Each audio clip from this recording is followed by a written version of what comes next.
ठीक है, आप एक हेडिंग कर लीजिए ट्रांसपोर्टेशन प्रॉब्लम। कल का कम से कम शुरुआत हो जाना चाहिए। ट्रांसपोर्टेशन प्रॉब्लम तो समझिएगा, ट्रांसपोर्टेशन प्रॉब्लम में एक्चुअल में क्या पढ़ना है। देखिए पूरा का पूरा जो ऑपरेशनल रिसर्च है, ठीक है ना, इस पूरे ऑपरेशनल रिसर्च का एक ही काम है, ध्यान दीजिएगा। पूरे OR का, पूरे ऑपरेशनल रिसर्च का मिला जुला के एक ही काम है, ठीक है। आपका जो लॉस है उसको मिनिमाइज करना और जो प्रॉफिट है उसको मैक्सिमाइज करना, ठीक है ना। जो हमारा OR है ये आपको एक मैथमेटिकल अप्रोच देता है ना, लॉस को मिनिमाइज करने का और प्रॉफिट को मैक्सिमाइज करने का। मैथमेटिकल अप्रोच मतलब ऐसा भी हो सकता है कि जो ये मेथड बताए आपको, जो तरीका बताए लॉस को मिनिमाइज करने का और प्रॉफिट को मैक्सिमाइज करने का, आपके पास इससे कोई तगड़ा भी तरीका हो सकता है ना। ये धीरे धीरे लॉस को मिनिमाइज करेगा। हो सकता है कि आप कोई ऐसा चाल चल दे जिससे है ना पूरा लॉस एक ही झटके में ख़त्म और सीधे प्रॉफिट में कन्वर्ट हो जाए। ऐसा भी हो सकता है, ये आपके पास भी हो सकता है, ऐसी कोई बात नहीं है। लेकिन ये जो आपका OR है, ये ऐसा कोई आपको तरीका नहीं बताएगा कि एक झटके में आप सीधे है ना फर्श से हर्ष पे, हर्ष से फर्श पे हो जाए। ऐसा कोई तरीका आपको नहीं बताने वाला। ये है ना धीरे धीरे, ग्रेजुअली, धीरे धीरे ये क्या करता है, आपके ऐसा तरीका बताएगा जिसको फॉलो करने से आपका लॉस धीरे धीरे मिनिमाइज होगा, है ना, और जो प्रॉफिट होगा वो धीरे धीरे मैक्सिमाइज होगा। ये इसका तरीका होता है, ठीक है ना। ये मैथमेटिकल अप्रोच है। मतलब जैसे होता है कि हम हमारी जो स्थिति है ना, ऐसा कोई तरीका लगा रहे हैं जिससे हम एकदम बुरी स्थिति में चले जा रहे हैं, एकदम बुरी स्थिति में चले जा रहे हैं। तो ये क्या करेगा, अगर हम इस तरीके को अप्लाई करेंगे, OR के तरीके को अप्लाई करेंगे, तो ये एकदम बुरे नहीं है ना, तब भी बुरे ही स्थिति में आपको रखेगा, लेकिन उससे थोड़ा सा सुधार देगा। जैसे हम लोग पढ़ते हैं ना, कौन सा डिग्री इंग्लिश में पढ़ते हैं ना आप लोग, कंपैरेटिव डिग्री, सुपरलेटिव डिग्री, और कौन सा एक होता है positive degree. Positive degree, comparative degree और सुपरलेटिव डिग्री, है ना। तो है ना बैड, वर्स, वर्स्ट, है ना, ये बैड के 3 आपके डिग्री फॉर्म है। तो अगर आपको आपके तरीके से वर्स्ट एकदम वाला कंडीशन मिल रहा है ना, तो ये आपको उसको वर्स्ट में कन्वर्ट कर देगा। बात समझ में आ रही है? यानी कि सीधे बैड में, फिर बैड से सीधे गुड में, ऐसा बहुत तेज़ी से नहीं, धीरे धीरे वर्स्ट में, फिर उसके बाद बैड वाले कंडीशन में आपको लेके जाएगा, फिर वहाँ से फिर आपको गुड वाली कंडीशन लेके चला जाएगा, ठीक है ना। ये तरीका इसका होता है। तो ये पूरा OR घुमा फिरा के यही काम करेगा। अब बात आती है ट्रांसपोर्टेशन में क्या होने वाला है। देखिए ट्रांसपोर्टेशन में कैसे समस्याएं आती हैं, इसमें करते क्या है ट्रांसपोर्टेशन प्रॉब्लम। तो भाई यहाँ पे क्या होगा, जैसे कैसे क्वेश्चन होंगे, कैसे प्रॉब्लम होंगे।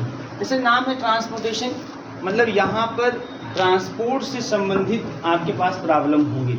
अब ऐसे मान लीजिए कोई भी आपको प्रोडक्ट है ना परचेज करना है ना, मान लीजिए आपको 100 OR की बुक ही परचेज करनी है, 100 OR की बुक परचेज करनी है। अब ये जो 100 OR की बुक है, ये मान लीजिए बड़ा गांव बुक स्टोर पे भी मिल सकता है, ठीक है ना, बड़ा गांव में मिल सकता है, वाराणसी भी मिल सकता है, शहर में जाए आप वहाँ पे जाके परचेज कर लें, है ना। आपको इलाहाबाद भी मिल सकता है और आपको दिल्ली भी मिल सकता है।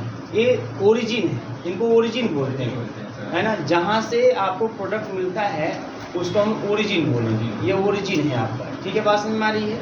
अब ध्यान दीजिएगा। तो अब हमको इसे बुक लेनी है कि 100 बुक परचेज करनी है, तो हम लोग क्या करेंगे, जब हमको मान लीजिए 4 जगह से हमको अगर वो बुक मिल सकती है, तो हम लोग क्या करते हैं, हम लोग पहले प्राइस देखेंगे, वही सबकी प्राइस क्या है, हर जगह पे उस बुक की प्राइस क्या है। तो हम लोग तो क्या करते हैं, सामान्य जो हम लोग कैलकुलेशन करते हैं, गाँव का अनपढ़ आदमी कैलकुलेशन इस तरह से करता है ना। जैसे गाँव में आज में देखते हैं कि गेहूँ का थ्रेशरिंग हो गया तो भूसा वूसा खरीदने वाले लोग बड़ा तेज़ी से घूम रहे हैं, तो लोग दिमाग लगाते हैं कि अरे नज़दीक का भूसा तो मिल रहा है कि महंगा है। तो फिर होता है कि यार दूर से लेने जाएंगे, वहाँ सस्ता तो है लेकिन ट्रांसपोर्टेशन कास्ट ज़्यादा आ जाएगा, है ना। ऐसा सामान्य गांव घर के अनपढ़ लोग भी लगा लेते हैं दिमाग, ये इस तरीके की बात है। फिर वो जोड़ते घटाते हैं कि ठीक है वहाँ सस्ता तो है लेकिन हमको जितना लाना है उस हिसाब से ट्रांसपोर्टेशन कास्ट महंगा पड़ जाएगा। तो फिर कुछ लोग उसमें दिमाग ये भी लगाते हैं कि अरे यार अधिक मात्रा में उठाते हैं, चलो अधिक मात्रा में उठाते हैं, 2 लोग मिल के लेते हैं, मान लीजिए 10 मन आपको लें, 10 मन मैं भी लेता हूँ, 20 मन लेके आते हैं, तब जोड़ते हैं क्या ट्रांसपोर्टेशन कास्ट आता है और फिर यहाँ का रेट से क्या होता है। तो ये सामान्य जो हम लोग कैलकुलेशन करते हैं वही चीज़ें आपको यहाँ करनी है, बस यहाँ मैथमेटिकली अप्रोच करना है। तो होता है कैसे 100 बुक लेनी है, तो अगर हमको पता चला कि नहीं भैया बड़ा गाँव, वाराणसी, इलाहाबाद, दिल्ली में मान लीजिए बड़ा गाँव सबसे नज़दीक तो है, बड़ा गाँव में ट्रांसपोर्टेशन कास्ट, बात में यहाँ ध्यान दीजिए, बड़ा गाँव में ट्रांसपोर्टेशन कास्ट जो है है ना वो कम है, नज़दीक है हम लोगों के, बहुत नज़दीक है, जीरो के बराबर ट्रांसपोर्टेशन कास्ट है मान लीजिए, अपने हिसाब से अगर देखें तो मान लीजिए नज़दीक है ना। तो अब ऐसी स्थिति में क्या होगा कि हम देखें भाई बुक का प्राइस क्या है।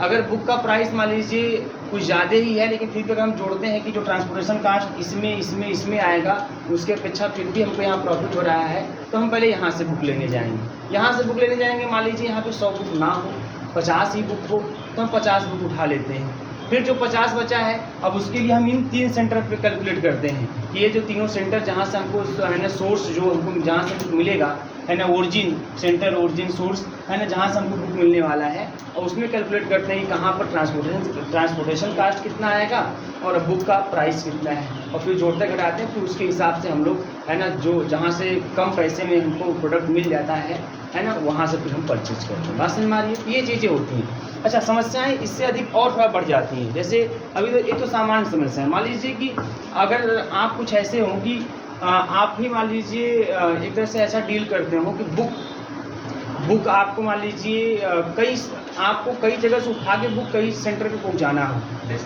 आप ऐसा डील करते हो मान लीजिए है ना, कुछ आप इस तरीके से बिजनेस कर रहे हो कि ठीक है आप बुक की डीलिंग कर रहे हैं। किस तरह की डीलिंग कर रहे हैं कि आप अलग अलग सोर्स से बुक उठाकर है ना अलग अलग सेंटरों पर जहाँ पे बुक की रिक्वायरमेंट है आप वहाँ पहुँचा रहे हो, आप सप्लाई भी कर रहे हो है ना। ओरिजिन से आप बुक को है ना ले रहे हो, अवेलेबल जो वहाँ पर जो चीज़ें हैं अवेलेबल वहाँ से बुक ले रहे हो, और उसे आप जहाँ पर रिक्वायरमेंट है ना, जिसको हम डेस्टिनेशन कहते हैं, जहाँ पहुँचाना होता है हमको है ना, वो मान लीजिए वहाँ आप पहुँचाने का भी काम कर रहे हो, इस तरीके की डीलिंग कर रहे हो।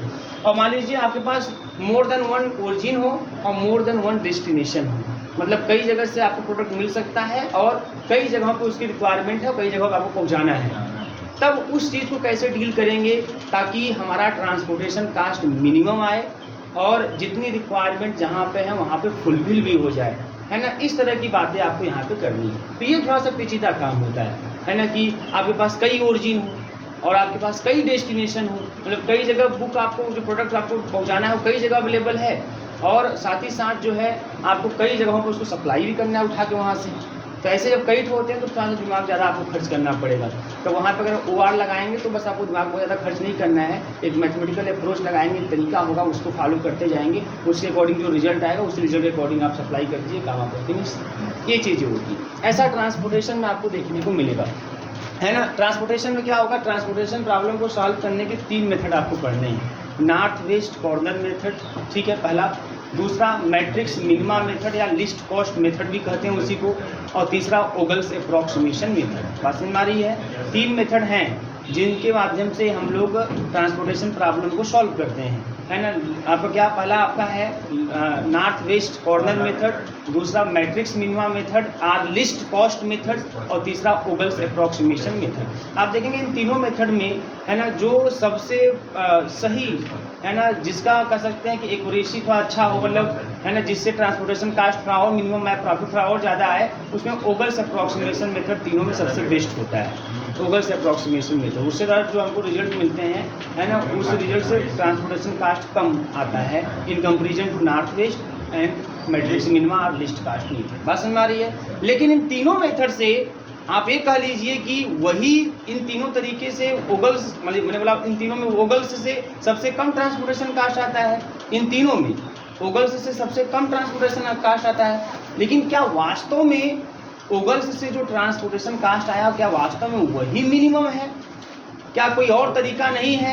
क्या कोई और तरीका नहीं है जिससे कि आपको और कम ट्रांसपोर्टेशन कास्ट में मटेरियल जहाँ से उठाना है जहाँ पहुँचाना है सब काम हो जाए, है ना? तो हो भी सकता है, ऐसा भी हो सकता है कि ओगल्स से आप सॉल्व करें और वही उसी से सबसे मिनिमम ट्रांसपोर्टेशन कास्ट मिल जाए, ऐसा हो भी सकता है, बट इसकी गारंटी नहीं है। जरूरी नहीं है कि ओगल्स से जो आपको तरीका, जो आपको सोल्यूशन मिले है ना, वो सबसे मिनिमम ट्रांसपोर्टेशन कास्ट दे, ये जरूरी नहीं है ना। अब इसको कैसे चेक करते हैं कि भाई है कि नहीं है, तो हम लोग मोदी मेथड से है ना, उन्हीं का चर्चा चल रहा है इस समय, है ना, तो मोदी मेथड से ठीक है, उस मेथड को अप्लाई करते हैं और उस मेथड को अप्लाई करके हम पता करते हैं कि वास्तव में हमारा ट्रांसपोर्टेशन कास्ट जो ओगल्स से मिल रहा है वास्तव में वो मिनिमम है कि मिनिमम नहीं है तो मिनिमम करेंगे हम लोग उसी मेथड से। बात समझ में आ रही है? एक बात ये हमको ये पढ़ना, 4 मेथड हो गए। इन चारों मेथड को फिर 2 कैटेगरी में बांट लेते हैं। हमारा जो ट्रांसपोर्टेशन प्रॉब्लम होता है ना वो 2 टाइप का होता है, या तो बैलेंस्ड ट्रांसपोर्टेशन प्रॉब्लम होगा या तो अनबैलेंस्ड ट्रांसपोर्टेशन प्रॉब्लम होगा।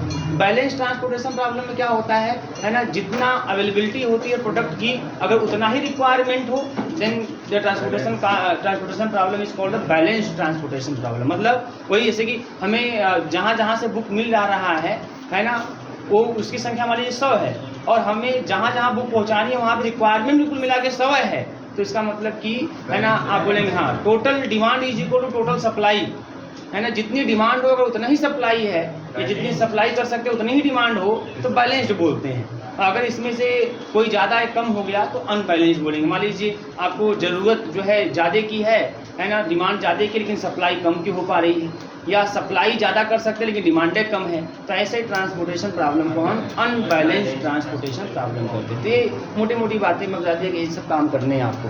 फिर इसी में आपका असाइनमेंट प्रॉब्लम है, ठीक है। असाइनमेंट प्रॉब्लम में क्या होगा, इसमें असाइन करना होता है। असाइन मतलब जैसे आपके पास यम जॉब्स हों और यन पर्सन हो, तो यम जॉब हो और यन पर्सन हो तो किस पर्सन को कौन सा जॉब के लिए आप असाइन करोगे, ये ऐसे प्रॉब्लम को यहाँ पे फेस करना है ना। आपके पास सामने समस्याएं होंगी और कुछ समस्याएं कुछ ऐसी होंगी कि यम पर्सन यम जॉब यन पर्सन है, चाहे कुछ भी बोल दें, यम कोई फर्क नहीं पड़ता इससे, है ना। मान लीजिए यम जॉब यन पर्सन है, अब इसमें कुछ ऐसा होगा कि इससे जो जॉब है ना और जो पर्सन है वो पर्सन हर एक जॉब कर सकता है।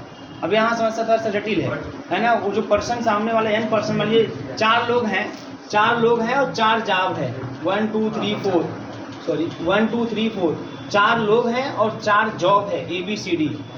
इसमें प्रॉब्लम थोड़ा सा कठिन बनाने के लिए क्या है कि हर एक पर्सन हर एक जॉब को कर सकता है, हर एक पर्सन हर एक जॉब को कर सकता है। और कठिन बनाने के लिए एक और है इसमें कि हर एक पर्सन हर एक जॉब को कर सकता है, लेकिन हर एक पर्सन हर एक जॉब को करने के लिए अलग अलग रेट निर्धारित किया हुआ है कि नहीं भैया अगर हमसे आप ये वाला काम करवाएंगे तो हम 5,000 सैलरी लेंगे या 10,000 सैलरी लेंगे, ये वाला करवाएंगे तो हम कम में कर देंगे, लेकिन ये वाला काम हमसे करवाएंगे तो हम अधिक पैसा लेंगे, है ना। ये वाला करवाएंगे तो हम कम या अधिक, ऐसा कुछ करके हर जॉब को करने का ये अलग अलग रेट है उस पर्सन का। ऐसे दूसरे वाले का भी है ना, हो सकता है कि ये इसके लिए मान लीजिए हाई डिमांड कर रहा हो लेकिन ये लो ही डिमांड कर रहा हो, है ना। जैसे कॉलेजों में ये सब चीज़, जैसे कॉलेज है या कोचिंग है कोई भी है ना, टीचर की अगर रिक्वायरमेंट है ना, और मान लीजिए अलग अलग सब्जेक्ट के लिए फिजिक्स केमिस्ट्री मैथ है ना CS इन सब टीचरों की रिक्वायरमेंट हो, और जो आपके लोग आ रहे हैं अप्लाई करने के लिए जो जॉब के लिए,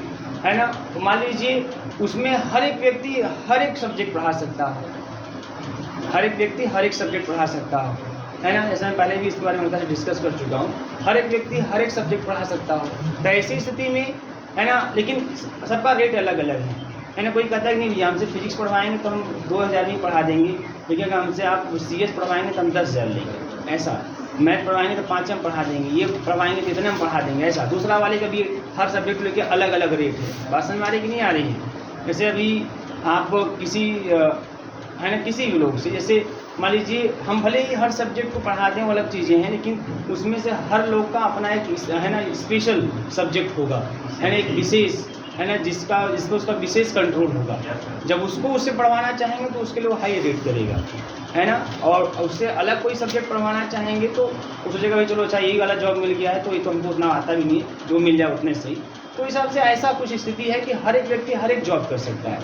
अब एक इंस्टीट्यूट एक संस्था की ये मतलब ये तरीका होता है, कोई नहीं देखता है कि चलो ये बेस्ट है, इसको मैक्सिमम पैसा दे दें और हम इसको अप्लाई कर दें, ऐसा नहीं करता है। वो ये सोचता है कि हम हर एक जॉब के लिए एक एक पर्सन को हम लोग असाइन भी कर दें और इस तरीके से असाइन करें कि जो कास्ट आए, जो हमारा खर्च आए, जो मैं सैलरी उनको दूं वो कम से कम दूं, लेकिन बेस्ट से बेस्ट असाइन करूं।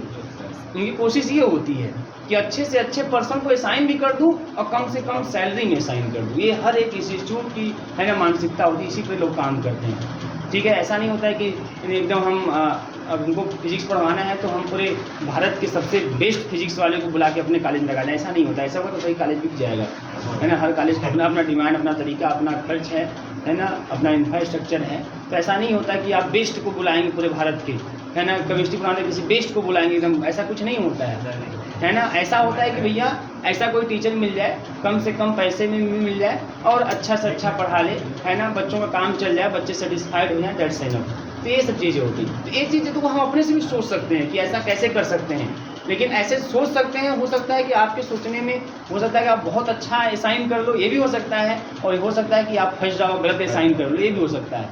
लेकिन अगर उसी को हम OR के माध्यम से अगर हम लोग इसके असाइनमेंट प्रॉब्लम जो इसको सॉल्व करते हैं, हंगेरियन मेथड से इसका असाइनमेंट प्रॉब्लम सॉल्व करते हैं, अगर हम उस मेथड से सॉल्व करेंगे तो ऐसी स्थिति में, है ना, ऐसा भी हो सकता है कि आप बहुत अच्छा तो नहीं कर सकते, बहुत लेकिन ख़राब भी नहीं करेंगे आप, है ना। आप जो असाइनमेंट करेंगे, जो असाइन करेंगे, है ना, हर एक पर्सन को एक विशेष जॉब के लिए, तो ऐसा हो सकता है कि आप बहुत अच्छा तो नहीं कर सकते लेकिन बहुत ख़राब भी नहीं करोगे, है ना। ये चीज़ें इसमें ऐसा आपको देखने को इसमें मिलेगा।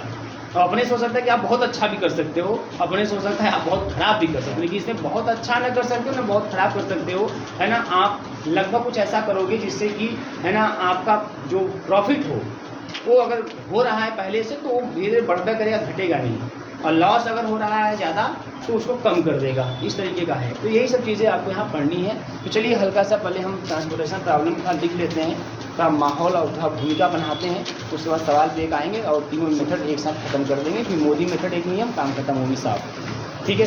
फिर एक को बताएंगे, मतलब कुल 5 सवाल बताएंगे, ट्रांसपोर्टेशन खत्म, और वही 2 से 3 बताएंगे, आपका असाइनमेंट खत्म, और आज का क्लास भी खत्म। अब 8 सवाल में जितना समय लग गया, ठीक है।